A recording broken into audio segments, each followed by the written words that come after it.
ये है नीट 2024 का मोस्ट इम्पोर्टेंट क्वेश्चन। तो यहाँ पर हमें गिवन है एक प्लेनेट और इस प्लेनेट का जो मास है वो गिवन है हमारे पास किसके इक्वल है बेटा 1/10 ऑफ मास ऑफ अर्थ के इक्वल।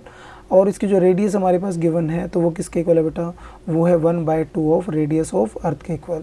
तो सपोज ये हमारे पास है अर्थ और इसका जो मास है वो हमारे पास किसके इक्वल है, मास ऑफ अर्थ के इक्वल। और इसकी जो रेडियस है वो किसके इक्वल होगी, रेडियस ऑफ अर्थ।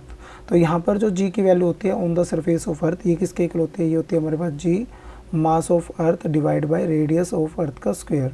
और इसकी जो वैल्यू होती है वो कितनी होती है 9.8 मीटर पर सेकेंड स्क्वायर।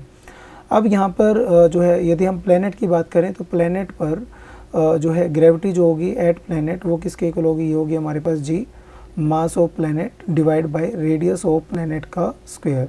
तो यहाँ पे वैल्यू पुट करोगे तो जी तो एज इज रहेगा, मास ऑफ प्लेनेट जो है किसकी वैल्यू कितनी है बेटा 1/10 of mass of earth divide bye, यहाँ पर रेडियस की वैल्यू कितनी है, यहाँ पर radius of earth divide bye 2 का whole square.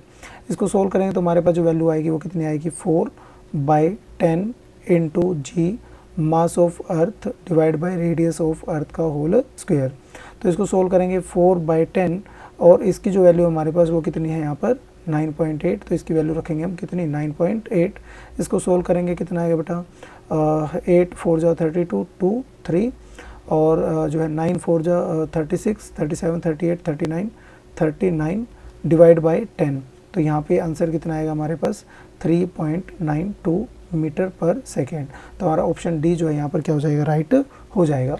Now the NEET PYQ challenge for NEET aspirant. तो यहाँ पर जो है हमें फाइंड आउट करने बेटा minimum energy required to launch a satellite of mass m from the surface of earth of mass m and radius r in a circular orbit at the altitude of 2r from the surface of earth। Option हमारे पास given है बेटा A, B, C and D। Comment your answer in comment section. आज के लिए इतना ही, इसका solution तुम्हें कल मिलेगा बेटा 6 PM पे। तब तक के लिए thank you, have a nice day.